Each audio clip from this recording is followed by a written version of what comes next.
When people think of the deadliest heat in America, one city almost always comes to mind first: Phoenix, Arizona. It is the name synonymous with desert extremes. The city that regularly makes national headlines for its brutal summers, its record streaks of days above 110 degrees, its status as the poster child for the American heat crisis. Phoenix has become, in the public imagination, the hottest and most dangerous major city in the country, the default answer whenever the conversation turns to American heat. And there is good reason for that reputation, built on decades of genuinely extreme summers and hard-earned notoriety. But there is another desert city, just a few hundred miles to the northwest, that rarely gets the same attention and yet may, in crucial and underappreciated ways, face a heat threat that is actually more dangerous. That city is Las Vegas. The brutal truth, once you look past the headlines and examine the underlying realities, is that the heat in Las Vegas carries dangers that in some respects exceed those of Phoenix, dangers rooted in how fast the city is warming, how little its nights cool down, how unprepared its transient population is, and how the very nature of the place conspires to catch people off guard.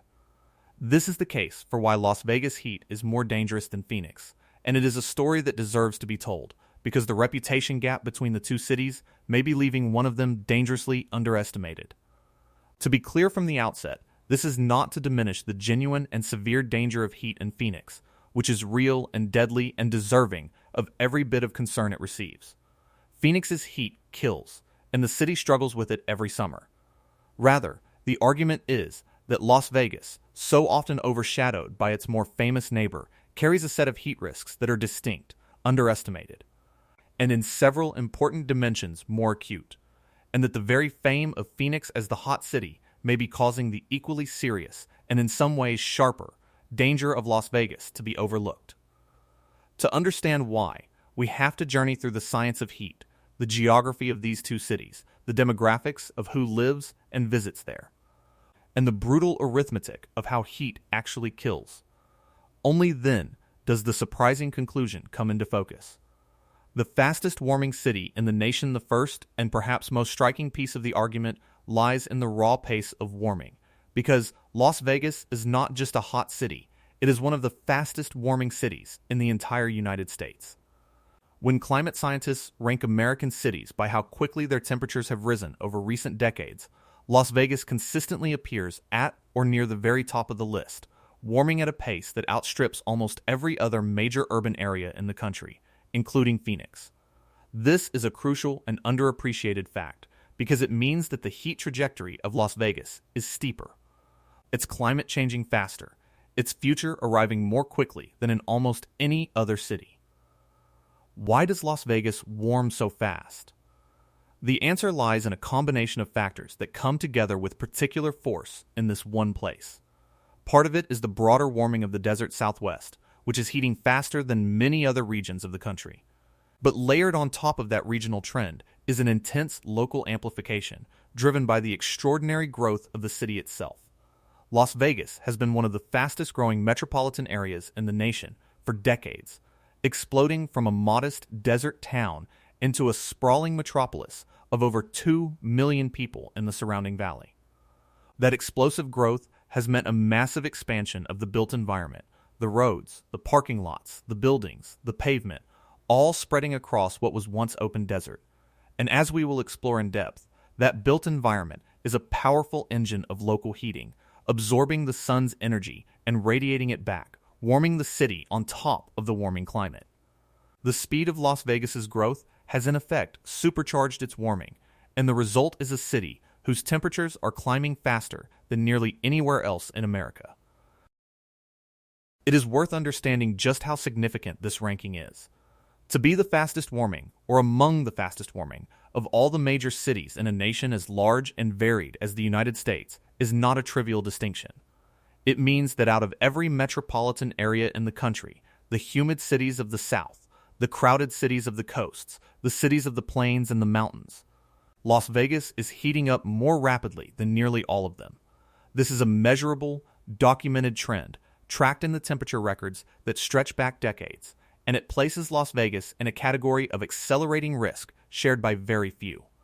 When a city holds that unwelcome distinction, it is a signal that something about the particular combination of its location and its development is driving an especially rapid change, and that the challenges it will face in the coming decades are likely to be more severe and to arrive more quickly than in most other places. This matters enormously for the question of danger, because a fast-warming city is a city whose defenses are perpetually being outpaced. Infrastructure, habits, expectations, and adaptations that were adequate for the climate of a few decades ago become inadequate as the temperature climbs, and the faster the climb, the wider the gap between what the city was built for and what it now faces. A city warming slowly has time to adapt. A city warming as fast as Las Vegas is constantly racing to catch up to a threat that keeps intensifying beneath its feet. The very speed of the change is a danger in itself, and on this measure, Las Vegas leads the nation. The night that will not cool of all the ways in which Las Vegas heat may be more dangerous than Phoenix. None is more important than what happens at night, because the nighttime temperature is where heat does its deadliest work, and it is a dimension of the crisis that the daytime-focused headlines almost entirely miss. To understand why, you have to understand how heat actually kills. Extreme heat is dangerous to the human body because the body must maintain a stable internal temperature. And when the environment is hotter than the body must work to shed heat, primarily through sweating. But the body cannot keep this up indefinitely. It needs periods of relief, periods when the temperature drops enough for it to cool down, recover, and reset. In a natural desert climate, that relief comes at night, when the dry air allows the day's heat to radiate away into the clear sky and the temperature plunges, sometimes dramatically. This nighttime cooling is what has always made desert life survivable. The brutal days are followed by cool nights that allow the body to recover. The single most dangerous thing that can happen to a person in extreme heat is to be denied that nighttime relief.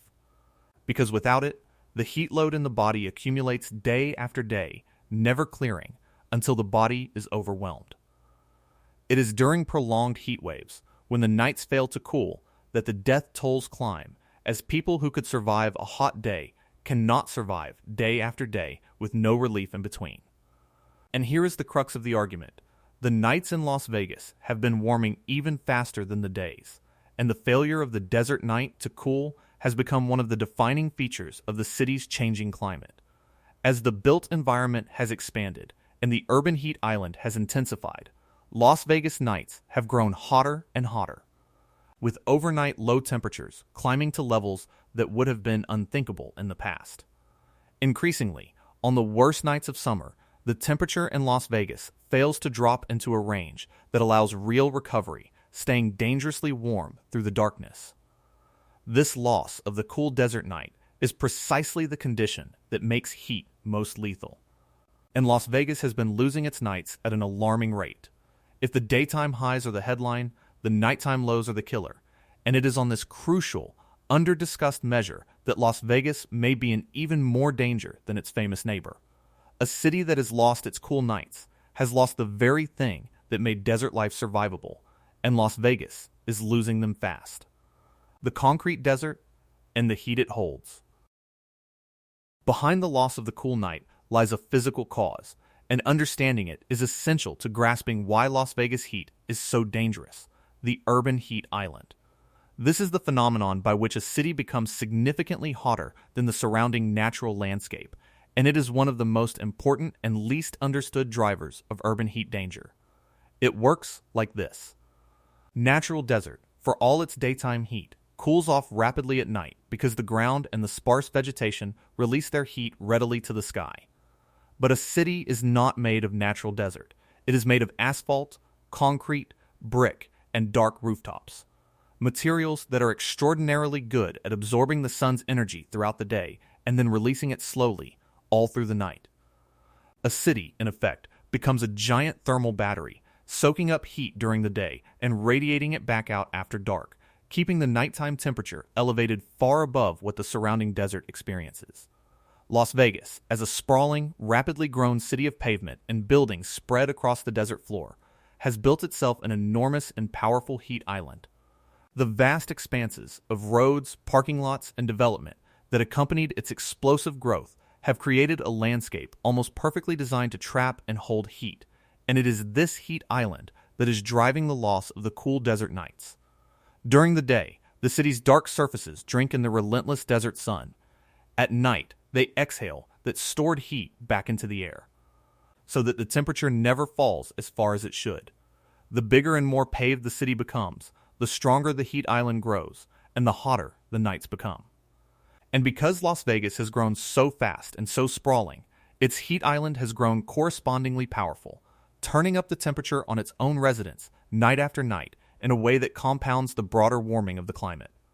There is a further dimension to the heat island problem that bears directly on the comparison with Phoenix and on the question of who suffers most.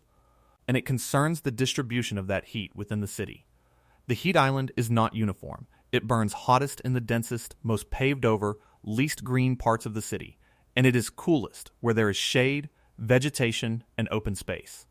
This means that the neighborhoods with the least tree cover, the fewest parks, the most asphalt, and the oldest and least efficient housing experience the most extreme version of the heat island, and those are very often the poorer neighborhoods, the areas with the fewest resources to protect themselves. The map of where the heat is worst tends to overlap disturbingly with the map of who is most vulnerable, so that the heat island does not just make the city hotter, but makes it hotter in a deeply unequal way, concentrating the most dangerous heat on the people least able to escape it. The lack of shade and green closely tied to the heat island is a factor that may give Las Vegas a particular disadvantage: the relative scarcity of shade and greenery across much of the city. Trees and vegetation are among the most powerful defenses against urban heat that exist. A tree does not just provide shade, blocking the sun's direct rays, through the process of releasing water vapor. It actively cools the air around it, functioning as a kind of natural air conditioner. A city rich in trees and green space is a city with countless small pockets of cooling distributed across its landscape, places where the temperature is meaningfully lower and where people can find relief. A city poor in trees and green space lacks those pockets. Its bare streets and paved surfaces offering no refuge from the sun and no natural cooling. Las Vegas, situated in an extremely arid environment where water is scarce and precious, faces real challenges in maintaining extensive tree cover and greenery. The desert around it is naturally sparse, and the city's limited water supply, drawn largely from the shrinking Colorado River, creates pressure to limit water-intensive landscaping. In its efforts to conserve water, the region has in some ways moved away from grass and greenery, replacing lawns with desert landscaping of rock and gravel, which, while sensible for water conservation, can actually worsen the heat, because rock and gravel absorb and radiate heat while offering none of the cooling that living plants provide. This creates a genuine and difficult tension between two desert imperatives: conserving water and cooling the city. The very steps taken to save water can intensify the heat, and a city that paves and gravels its surfaces to conserve water may find itself hotter as a result. This tension is especially acute in Las Vegas, where water scarcity is severe and where the pressure to reduce water use is intense, potentially leaving the city with less of the shade and greenery that would otherwise help protect it from the heat. It is one more way in which the particular circumstances of Las Vegas may sharpen its heat danger. The millions who do not know the danger, perhaps the single most distinctive and dangerous feature of Las Vegas heat, the one that most sharply distinguishes it from Phoenix, has nothing to do with the temperature itself, and everything to do with who is exposed to it. Las Vegas is one of the most visited cities on the planet, drawing tens of millions of tourists every year from all over the world. And this enormous, constantly churning population of visitors represents a uniquely vulnerable group in the face of extreme heat in ways that a resident population is not. This may be the most important single reason that Las Vegas heat is, in a very real sense, more dangerous than Phoenix. Consider what it means to be a tourist in Las Vegas during the brutal heat of summer. You have come from somewhere else, very possibly a cooler climate, and your body is not acclimatized to the extreme desert heat. Acclimatization is a real physiological process. People who live in hot climates gradually adapt, their bodies becoming more efficient at cooling, more tolerant of the heat, over weeks and months of exposure. A visitor arriving from a temperate region has none of that adaptation. Their body is far more vulnerable to the heat than a local's. Beyond the lack of acclimatization, tourists often simply do not understand the danger. They come to Las Vegas for a vacation, to have fun, and they may have no real conception of how deadly the desert heat can be. They venture out in the middle of the day, walking the strip, standing in long lines, exploring on foot, wearing clothing unsuited to the heat, not drinking enough water, perhaps consuming alcohol, which accelerates dehydration and impairs judgment. They push themselves in ways that a heat-wise local never would, unaware that the environment they are treating as a playground can genuinely kill them. And the danger extends beyond the strip itself. Las Vegas is the gateway to some of the most spectacular desert landscapes in the country, and many visitors venture out from the city to hike in the surrounding desert parks and canyons, often dramatically underestimating the heat and the exertion involved. Every year, people get into serious and sometimes fatal trouble hiking in the extreme heat around Las Vegas, having wandered out onto desert trails in the peak of summer without enough water, without understanding the conditions, without the acclimatization or the caution that the environment demands. The desert around Las Vegas is stunningly beautiful and deceptively accessible. Its trailheads sometimes only a short drive from the air-conditioned hotels, and this closeness creates a dangerous ease of access, allowing a person to go from a cooled casino floor to an exposed desert ridge in the space of an hour, carrying with them all the vulnerability of an unacclimatized body and all the overconfidence of the vacation mindset.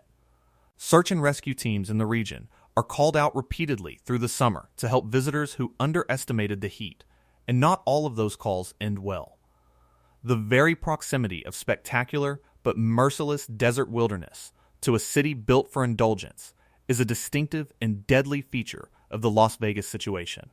The combination of an unacclimatized body, a vacation mindset, a lack of awareness of the danger, and the temptations of both the party atmosphere and the surrounding desert wilderness makes the tourist population of Las Vegas uniquely exposed to heat in a way that has no real equivalent in Phoenix. Phoenix is a big city with a large resident population, but it is not a global tourist mecca drawing tens of millions of unacclimatized visitors into its deadliest season. This is the brutal truth at the heart of the argument. Las Vegas concentrates, in one place, an enormous population of people who are physiologically vulnerable to the heat and psychologically unprepared for it, and that concentration of vulnerable, unaware people is a recipe for a heat danger that Phoenix, for all its extremes, does not face in the same way. The vacation mindset versus the survival mindset it is worth dwelling further on the psychological dimension of the tourist danger, because it is so central to why Las Vegas heat is uniquely lethal, and because it reveals something about how heat kills that is easy to miss. Extreme heat is not like other natural dangers in one crucial respect: it does not look dangerous. A raging river, a steep cliff, a wildfire, these announce their threat visibly and immediately, and people instinctively respect them. Heat does none of that. A brilliantly sunny day with a clear blue sky and a temperature of 115 degrees does not look like a killer. It looks, to the uninitiated, like beautiful weather.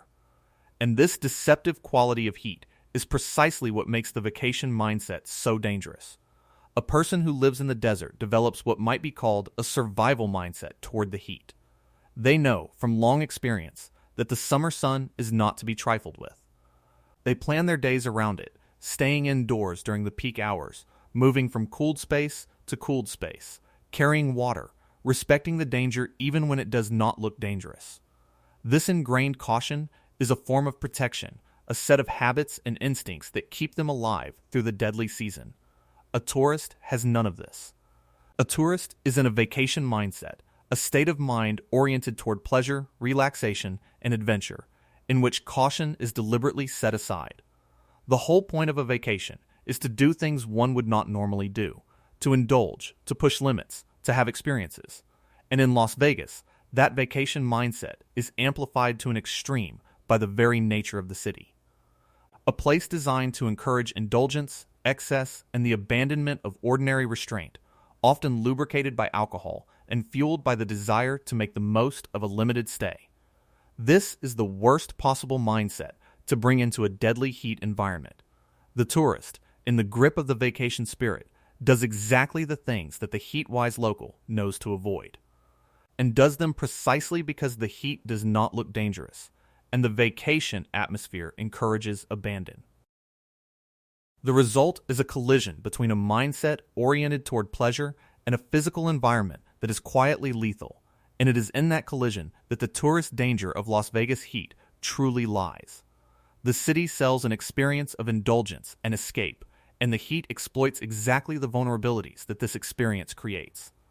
People let their guard down in precisely the environment where letting their guard down can kill them. And because the visitors are constantly cycling through, new arrivals every day, each one bringing a fresh lack of acclimatization and a fresh vacation mindset, the danger never diminishes through the summer the way it might in a stable resident population that collectively learns and adapts. Every day brings a new wave of the vulnerable and the unaware, walking into one of the deadliest heat environments in the country in exactly the wrong frame of mind. This ceaseless churn of unprepared people is a danger unique to a tourist city, and it is a central reason the heat of Las Vegas is more insidiously dangerous than the heat of Phoenix. Those who have nowhere to go, if the tourists represent one uniquely vulnerable population in Las Vegas, there is another at the opposite end of the spectrum, equally exposed and even more likely to die, the people experiencing homelessness. Las Vegas has a substantial population of people living on the streets and in the surrounding desert, and for them, the extreme heat is not a vacation hazard, but a daily, inescapable, life-threatening reality. When the temperature climbs past 110 degrees and the nights refuse to cool, the people with no home to retreat to, no air conditioning, no escape from the relentless heat, are the ones who suffer and die in the greatest numbers. The dangers faced by the unsheltered in extreme heat are severe and compounding. They are exposed to the full force of the sun through the day and to the heat island warmed air through the night, with no relief at any hour. The surfaces of the city, the pavement, the concrete, grow hot enough to cause severe burns to anyone who falls or lies on them, adding a brutal physical hazard to the ambient heat. Access to water can be difficult, raising the constant risk of dehydration. Many among the homeless population also struggle with health conditions, mental illness, or substance use that further increase their vulnerability to heat and impair their ability to recognize danger or seek help. The result is that the unsheltered population bears a hugely disproportionate share of the heat deaths in desert cities, dying in numbers that far exceed their share of the population, quietly and often invisibly, in the washes and encampments and streets where they have nowhere to escape the heat. In the grim accounting that follows every deadly summer, the homeless appear again and again as the largest single group of victims. This is a tragedy shared by all desert cities, including Phoenix, but it is acute in Las Vegas, where a significant unsheltered population faces the same fast-warming, night-hot, heat island intensified conditions that make the city so dangerous. Between the tourists at one extreme and the homeless at the other, Las Vegas concentrates two of the most heat-vulnerable populations imaginable, and the heat presses on both without mercy. The question of preparedness, a crucial dimension of comparing the danger of heat in two cities, is not just the physical heat itself, but how well each city is prepared to cope with it. Because the danger of a hazard depends enormously on the defenses arrayed against it. And here, too, there is reason to believe that Las Vegas may be more exposed than Phoenix because of differences in how seriously and how systematically each city has confronted its heat crisis. This is not to say that Las Vegas ignores its heat, but rather that Phoenix, precisely because of its fame as the hot city, has in some respects moved more aggressively and more visibly to build the institutions and systems needed to protect its people. Phoenix has become something of a national and even global leader in urban heat response, driven by the sheer severity and prominence of its heat crisis. The city established a dedicated government office focused specifically on heat, one of the first such offices in the world, charged with coordinating the response to extreme heat as the serious public health emergency it is. It has developed extensive networks of cooling centers, invested in heat mitigation strategies, and pursued an increasingly sophisticated and coordinated approach to the problem, treating heat with the institutional seriousness it deserves. This does not mean Phoenix has solved its heat problem, far from it, as its continuing death tolls attest. But it does mean the city has built a considerable apparatus of awareness, coordination, and response.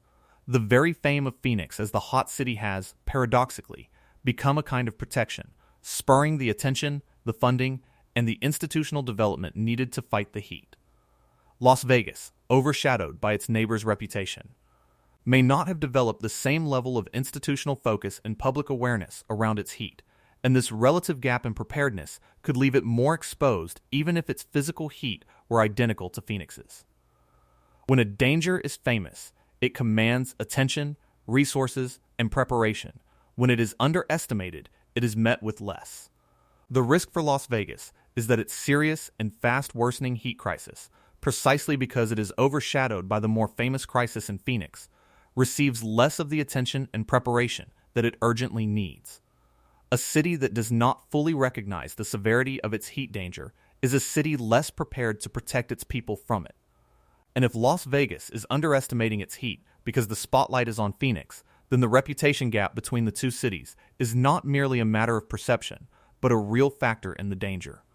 The most dangerous hazard is often the one that is underestimated, and the brutal truth may be that Las Vegas heat is underestimated precisely because Phoenix heat is so famous.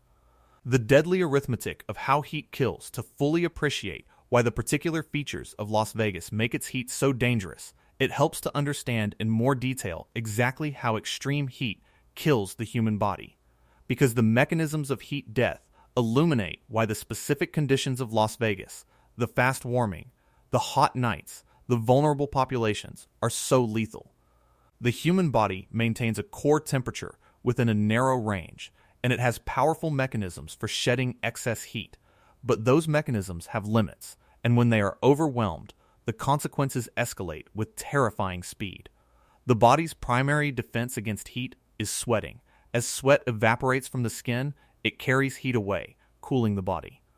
In the dry desert air of Las Vegas and Phoenix, sweat evaporates efficiently, which is the one mercy of a dry heat compared to a humid one. But sweating has hard limits.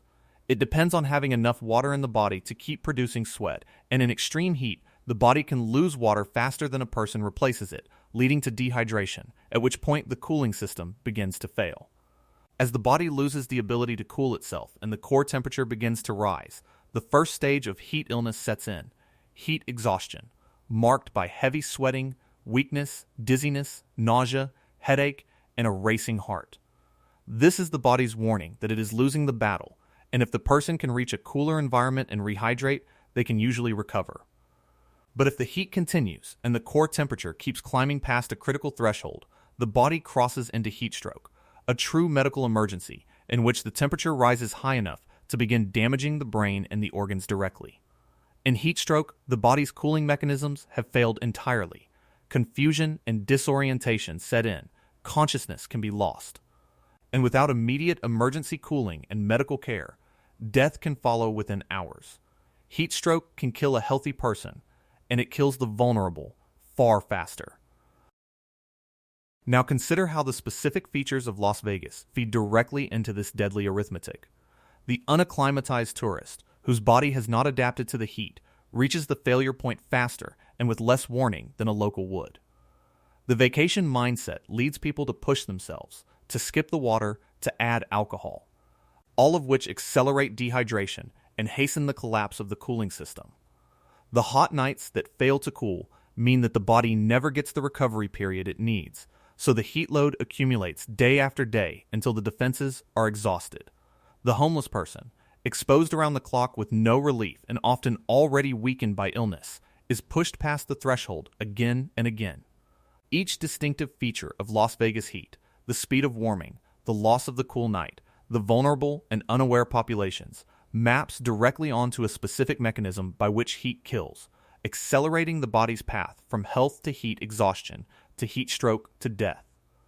This is why the argument is not merely about which city records a higher temperature on a given day, but about the whole constellation of factors that determine how many people the heat actually kills, And on that fuller measure, the case that Las Vegas is more dangerous grows stronger. The silent and uncounted killer there is a further dimension to the danger that makes it especially insidious, one that applies to heat everywhere but bears particularly on the underestimation of the Las Vegas crisis.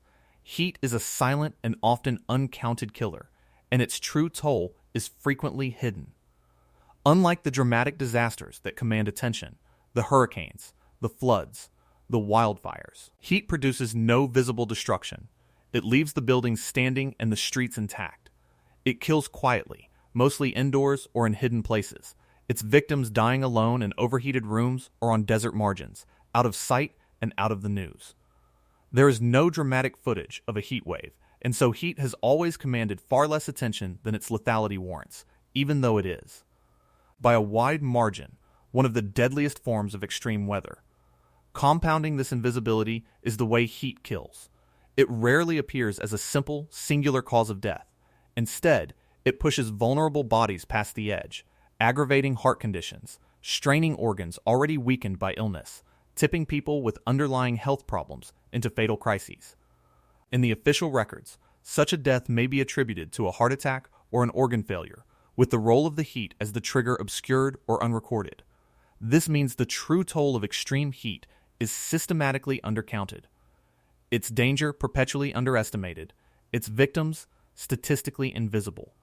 And this general problem of the silent, uncounted killer interacts with the specific situation of Las Vegas in a troubling way.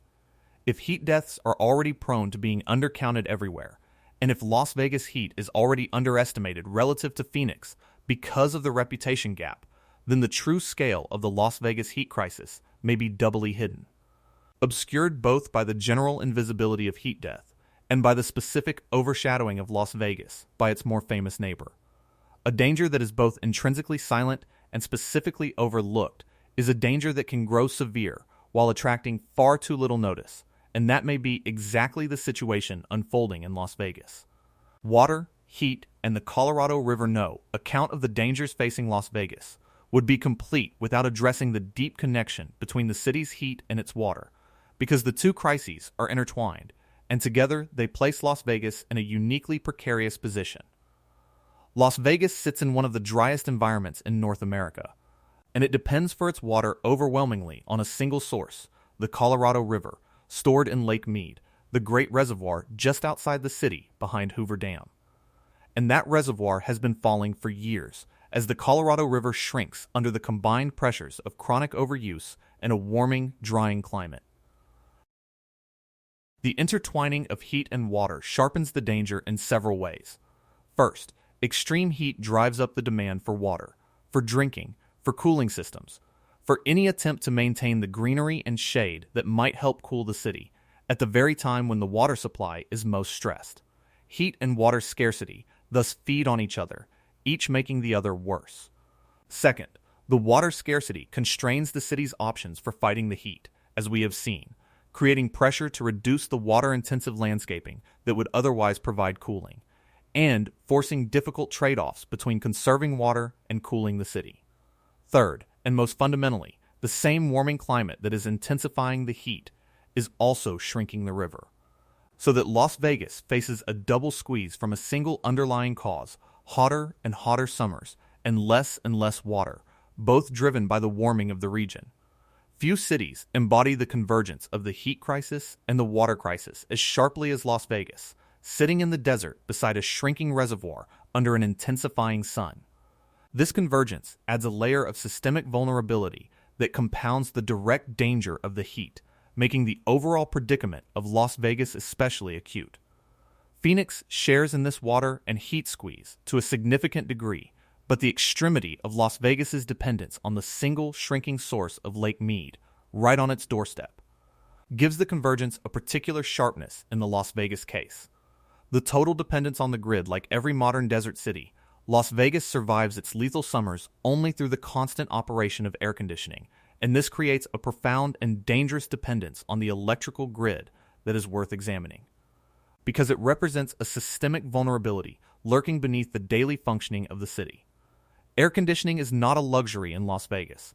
It is life support, the technology that makes the city habitable through summers that would otherwise be deadly.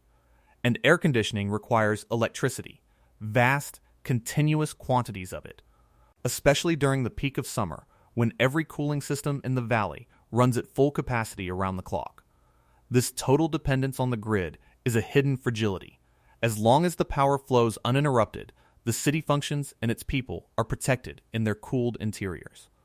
But the dependence means that a major, prolonged failure of the grid during a severe heat wave would be catastrophic, turning the cooled buildings into ovens and stripping away the single defense that keeps the population alive. And the danger is compounded by the cruel alignment already noted in the broader heat crisis. The grid is most stressed and most vulnerable precisely on the hottest days, when cooling demand peaks, which is exactly when a failure would be most deadly. A blackout during a record heat wave in a city utterly dependent on air conditioning is one of the nightmare scenarios of desert urban life, and Las Vegas, as a large and fast-growing city with an enormous cooling demand, is fully exposed to it.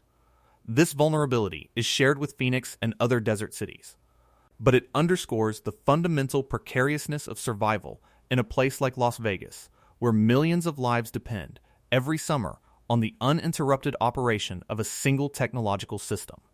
The heat is dangerous, not only in its direct assault on the body, but in the way it loads the systems that protect us, pushing them toward the point of failure, exactly when their failure would be most lethal. The illusion of the cooled city. There is a psychological trap embedded in the way Las Vegas presents itself that deepens the danger, and it deserves careful attention because it is so characteristic of this particular city. Las Vegas is, above all, an interior city, a place whose entire experience is designed to unfold inside vast, elaborately cooled buildings, the casinos, the hotels, the shopping malls, the showrooms, the endless air-conditioned corridors that connect them.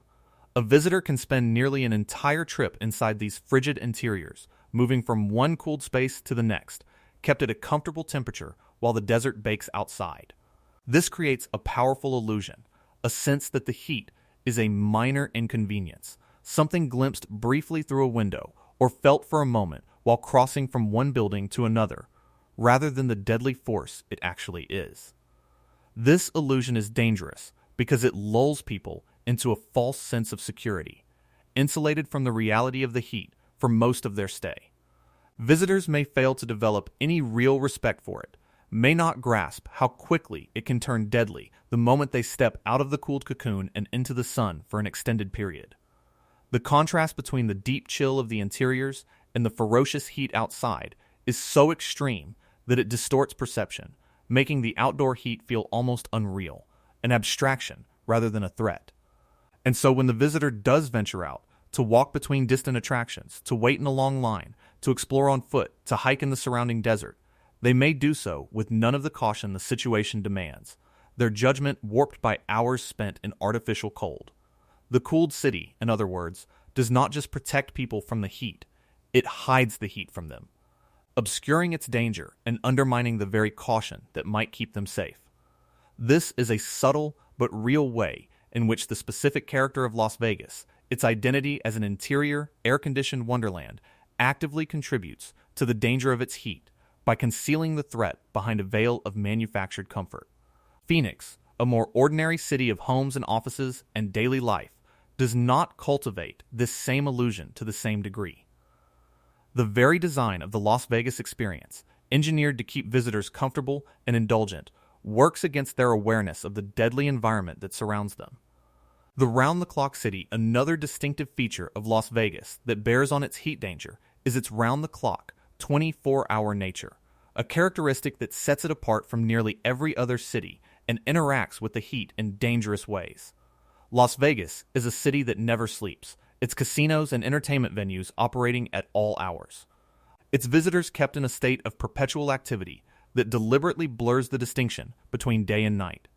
People stay up through the night, sleep at odd hours, and move through the city at all times, their normal rhythms of rest and activity dissolved by the ceaseless stimulation of the environment.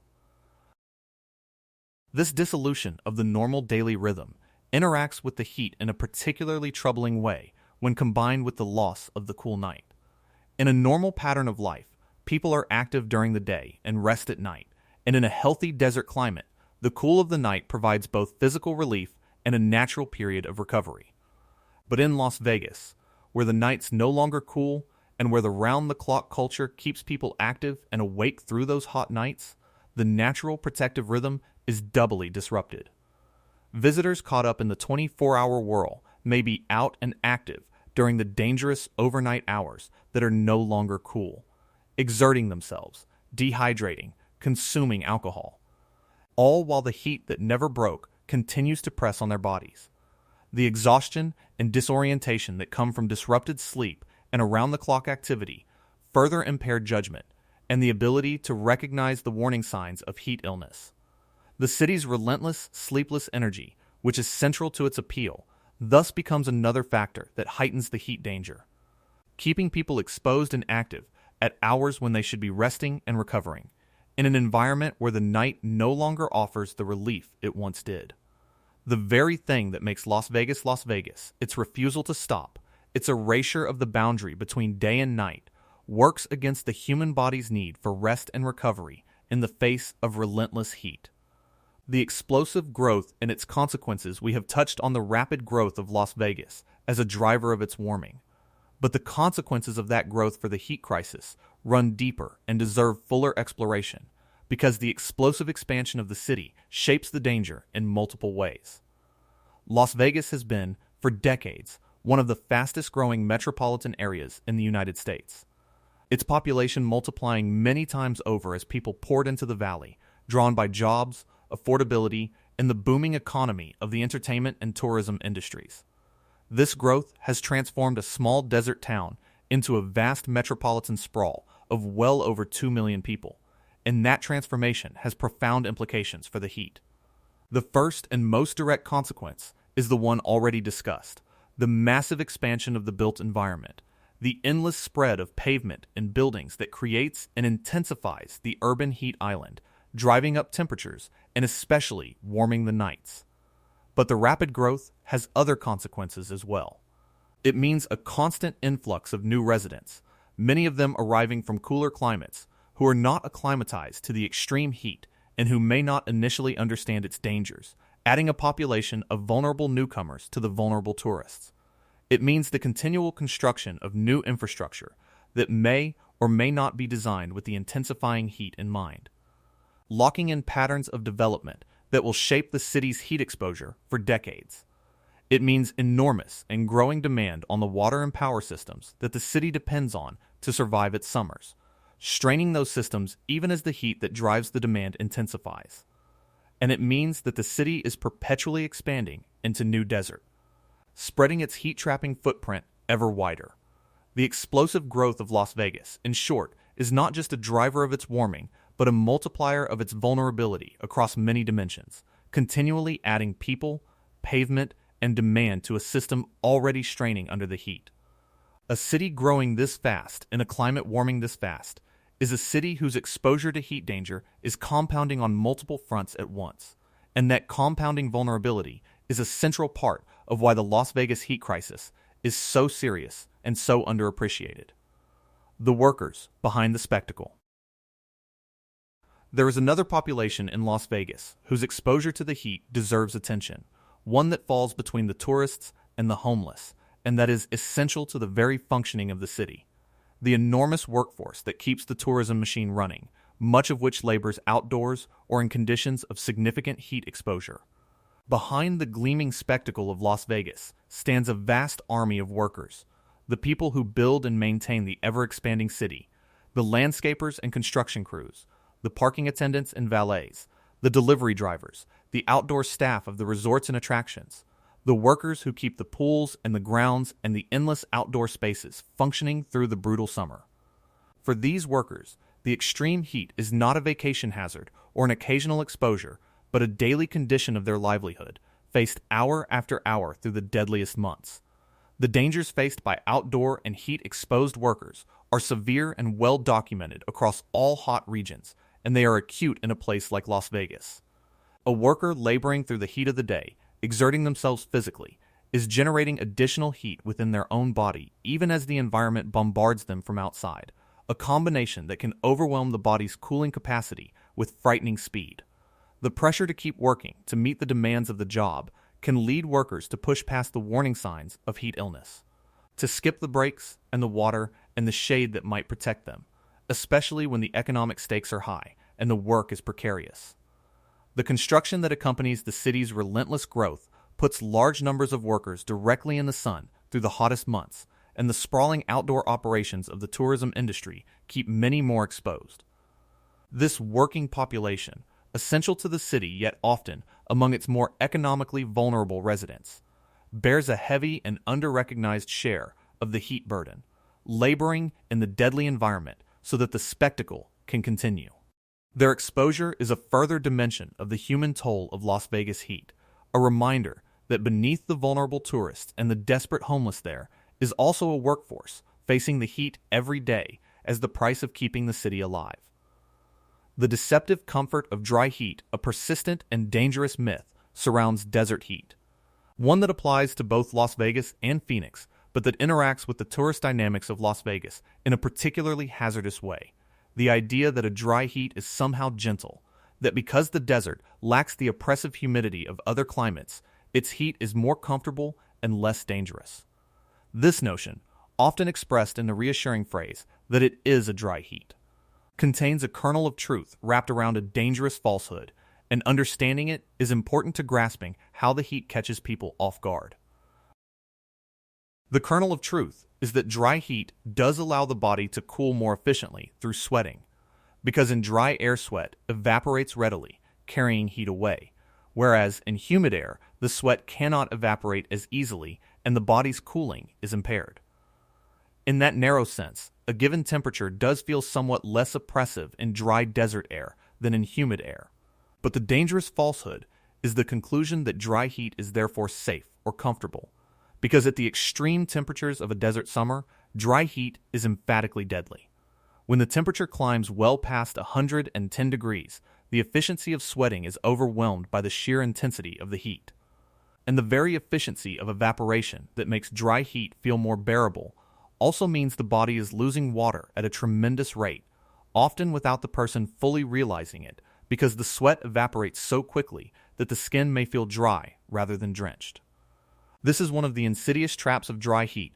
A person can be dangerously dehydrated and overheating without the obvious sensation of being soaked in sweat that would signal distress in a humid climate.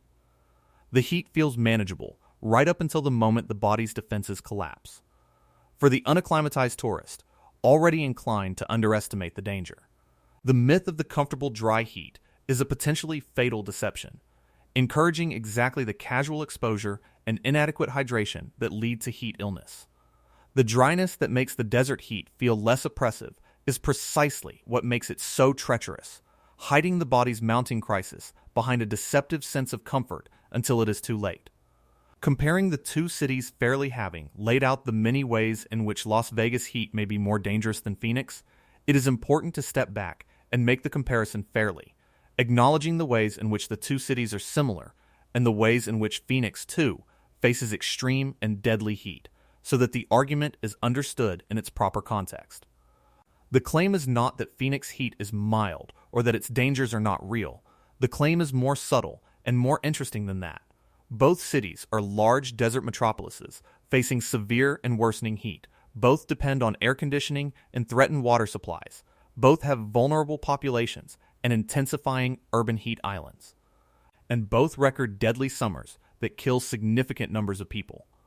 In the broad strokes, they share the same fundamental predicament, the predicament of the large modern city in the hot desert of the American Southwest under a warming climate.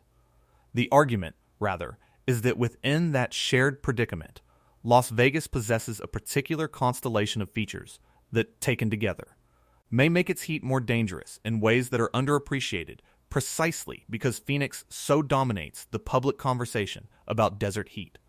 Las Vegas warms faster. Its nights, driven by an intense heat island, may fail to cool in especially dangerous ways. Its enormous, constantly churning population of unacclimatized, unaware tourists in a vacation mindset represents a uniquely exposed group with no real equivalent in Phoenix. Its identity as an interior, air-conditioned, round-the-clock city cultivates illusions and disrupts rhythms that heighten the danger, and its overshadowing by Phoenix may leave its own crisis underestimated and underprepared. None of these factors individually proves that Las Vegas is categorically hotter or that it necessarily records more heat deaths in absolute terms than Phoenix, which is a larger city. The point is about the nature and the underappreciation of the danger, about the specific ways in which the Las Vegas heat crisis is sharp, distinctive, and overlooked. Phoenix's danger is famous, and, in its fame, has drawn a serious response. Las Vegas's danger is quieter, less recognized, and in that quietness may lurk a threat that is growing faster and catching more people unprepared. That is the brutal truth the comparison reveals, not that one city's heat is simply worse than the others in every respect, but that the less famous city may be facing a more insidious and underestimated version of the crisis. What Las Vegas must do. If the argument holds, and Las Vegas heat is indeed more dangerous and more underappreciated than commonly recognized, then the implications for what the city must do are significant, and they point toward an urgent need for the kind of serious, systematic response that the danger demands. The first and most important step is simply recognition. A full and honest reckoning with the severity of the city's heat crisis, unclouded by the tendency to see Phoenix as the only city with a serious heat problem. A danger cannot be adequately addressed until it is fully recognized, and the first task for Las Vegas is to understand and acknowledge the true scale of the threat it faces. From that recognition must flow the building of the institutions and systems needed to confront the heat, much as Phoenix has begun to do. This means developing robust networks of cooling centers where the vulnerable can find refuge, and ensuring that those most at risk, the homeless, the elderly, the isolated, can actually reach them. It means public awareness and education efforts aimed especially at the vulnerable tourist population, warning visitors of the genuine dangers of the heat and countering the illusions of safety that the cooled, indulgent environment creates. It means investing in the physical mitigation of the heat, expanding shade and where water constraints allow, greenery, pursuing cooler pavements and building designs, and attacking the urban heat island that drives the deadly hot nights. It means hardening the water and power systems on which survival depends, building in the reliability and resilience needed to prevent catastrophic failures during the worst heat. And it means confronting, over the long term, the twin drivers of the crisis, the warming climate that is heating the region and shrinking its water, and the patterns of growth and development that intensify the local heat. These are large and difficult undertakings, but they are the necessary response to a danger of this magnitude, and the sooner Las Vegas embraces them with the seriousness they require, the more lives it will save. The tragedy would be to continue underestimating the threat, allowing the crisis to deepen in the shadow of Phoenix's fame, while the response lags behind the danger. The children, the elderly, and the sick beyond the tourists, the homeless, and the workers. There are the categories of vulnerability that cut across every population in every city, and they bear directly on the danger in Las Vegas. The very young, the very old, and those already burdened by illness. These groups are physiologically more susceptible to the heat, and their presence in significant numbers in any large city means that the heat's deadliest reach extends into homes and neighborhoods far from the Strip and the desert trails, into the quiet interior lives of ordinary residents. The elderly are among the most vulnerable of all. As people age, their bodies become less efficient at regulating temperature, less able to sense and respond to heat, and more likely to be burdened by the chronic health conditions and medications that heat makes more dangerous. Older people are also more likely to live alone, more likely to be isolated, and in some cases less able or willing to run air conditioning because of the cost or because they do not perceive the danger, and it is often the isolated elderly who die in the greatest numbers in their own homes during severe heat waves, discovered too late. Young children, too, are especially vulnerable, their small bodies less able to cope with heat stress, and they depend entirely on the adults around them to protect them, which makes tragedies like a child left in a hot car, a danger that spikes in extreme heat, a recurring horror of desert summers, and those with chronic illnesses, heart disease, respiratory conditions, diabetes, and many others, face heightened risk as the heat compounds their existing conditions and pushes fragile bodies past the edge. These vulnerable residents exist in every city, Las Vegas and Phoenix alike, but they matter to this story because they represent the deep, quiet substrate of heat vulnerability beneath the more visible dramas of tourists and the homeless, the ordinary people whose lives the heat quietly threatens in their own homes. In a city warming as fast as Las Vegas, with nights that increasingly fail to cool, the danger to these vulnerable residents grows year by year, a rising threat to the most fragile members of the community that unfolds largely out of sight. The full toll of the Las Vegas heat crisis includes not only the tourist who collapses on a desert trail and the homeless person who dies in a wash, but the elderly resident who succumbs alone in a stifling apartment, and it is the sum of all these deaths across all these vulnerable groups that measures the true danger. A warning for the whole warming world, the story of Las Vegas and Phoenix, and the surprising case that the less famous city faces the more dangerous heat, carries a lesson that reaches far beyond these two desert metropolises, because it speaks to how we understand and respond to the growing threat of extreme heat everywhere in a warming world. The lesson is that the danger of heat is not always where the spotlight falls, that the most severe and fastest growing threats may be precisely the ones that are overlooked, and that the reputation of a place can dangerously distort our perception of where the risk truly lies. If Las Vegas, a major American city, can face a heat crisis this severe while being overshadowed and underestimated, then the same dynamic may be at work in countless other places around the world, where serious and worsening heat dangers go unrecognized because they lack the fame of the most notorious hotspots. As the climate continues to warm, extreme heat is intensifying and spreading across the globe, reaching places that never before had to reckon with it, and worsening in places that did. In this environment, the tendency to focus attention only on the most famous cases, the phoenixes of the world, while overlooking the quieter, fast-growing crises elsewhere, is a dangerous habit that could leave many populations unprepared for a threat that is bearing down on them faster than they realize. The case of Las Vegas is a reminder to look past the headlines, to examine the underlying realities of warming pace, nighttime temperatures, population vulnerability, and preparedness, and to recognize danger wherever it truly lies, rather than only where it is famous. It is a call for a more honest and comprehensive understanding of the heat crisis, one that does not let the fame of a few places blind us to the severe and underappreciated dangers building in others. Las Vegas, in this sense, stands as a warning not just for itself, but for a warming world full of places whose heat dangers are growing in the shadows, unrecognized and unprepared for. The brutal truth. In the end, the brutal truth about Las Vegas heat is not that Phoenix is safe.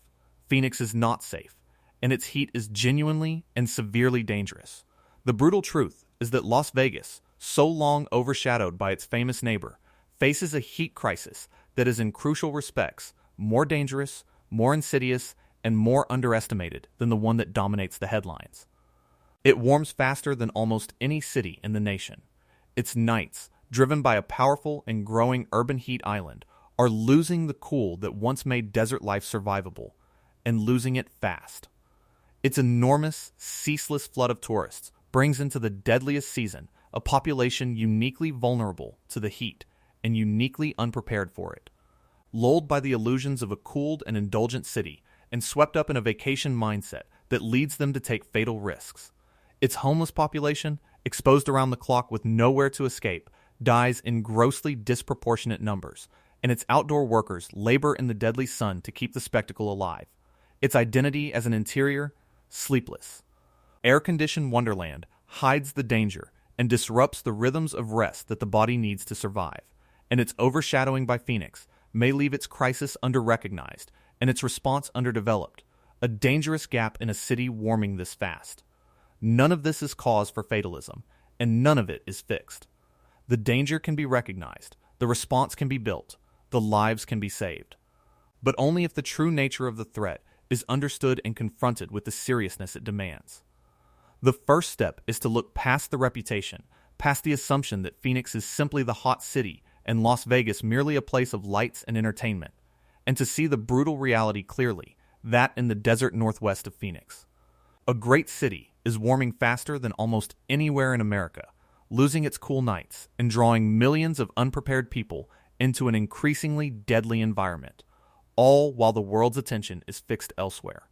That is the brutal truth about Las Vegas heat, and it is a truth that the city, and indeed the entire watching world, would do